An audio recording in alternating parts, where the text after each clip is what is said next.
A couple seconds in, I knew it was over. I knew I was going into the wall.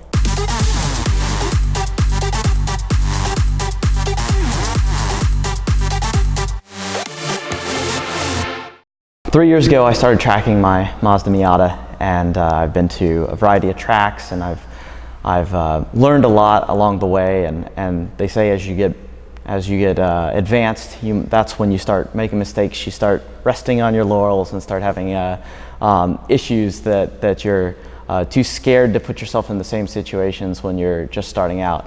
And certainly that's where I ended up. So about a month ago at Road Atlanta, I put my Miata into the tire wall at the exit of turn 4. So I came around and it was off camber and downhill. I stayed steady on the throttle and tried to just maintain maintenance throttle and correct as the rear end started coming around. But it ended up being too little too late. The rear end came around and I was holding on to it, and it went. I'd say a couple seconds in, I knew it was over. I knew I was going into the wall. And the best thing I could do at that point was I wanted to stay as far from the wall as possible. So as I rotated around, I figured I could straighten up the wheel, and maybe that would stop the rotation and I could just go right by it. Turned out not being enough, but it put my hands in a safe place that when the wall impacted the wheel, it wouldn't jerk the wheel out of my hand, and that was something that was going through my mind at that point. And so it happened so fast. I was probably going about 70 miles an hour when the rear end broke loose, and probably slowed to, I'm gonna guess, 40-ish when I came in contact with the wall. It was a sudden stop, but with the Sparco Sprint 5 seats that were high bolstered and the 6-point harnesses, my Hans and my helmet, I had the full safety system in place. And it was an impact, but nothing too jarring, no pain. I immediately looked down and saw blood all up and down my arm. Again, I wasn't in pain, so I had to check real quick to make sure that it wasn't something worse than I could tell at the moment. And it wasn't. It was just some of the glass from the side shattered and just ended up little pieces, little specks into my arm.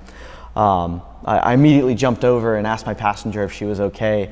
That was the terrifying thing. The car's awful, but I want to make sure my passenger was okay. I was fine.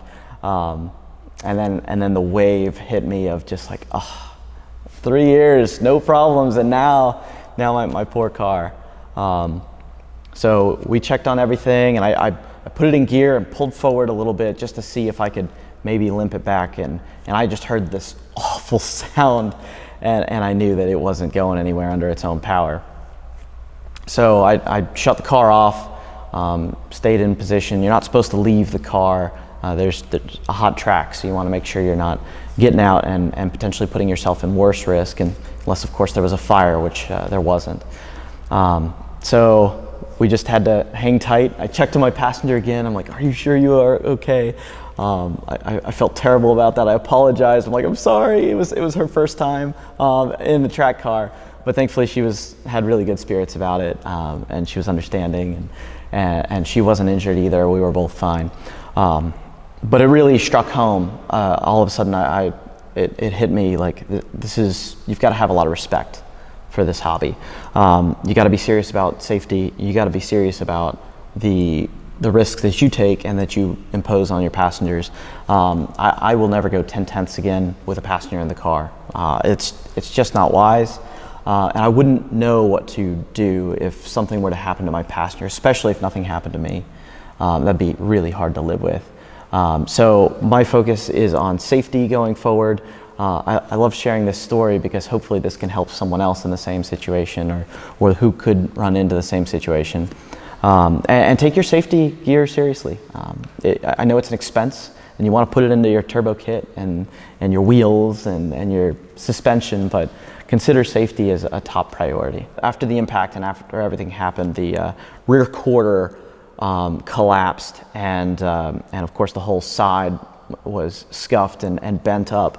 And what I thought at the time was just cosmetic was a little more than that. When I took the seats out and started pulling up the carpet, I could see that the entire car, even in the transmission tunnel, has buckled. and then the back wall behind the seats also bent in. So there's significant damage to the whole chassis, which is partially the design, taking the impact and spreading it out so it's not all imposed on the driver. But the result of that is a chassis that's not reusable. The good news is all my parts are salvageable. I can unbolt things from that car except for that rear quarter suspension, and everything can swap onto another. I wrecked the car on a Friday, and that Sunday I bought another Miata for $2,000. And so I didn't have to skip a beat. I can continue driving a car, and eventually all this can transfer over, and I've got a fresh canvas, so I can get a new start. As a luxury and exotic brand dealer, you know the challenge of putting the right price tag on perfection. Ritz Garage places you directly in touch with our qualified network of new and used dealers with no auction fees. Ritz Garage. Premium cars, premium dealers without premium fees.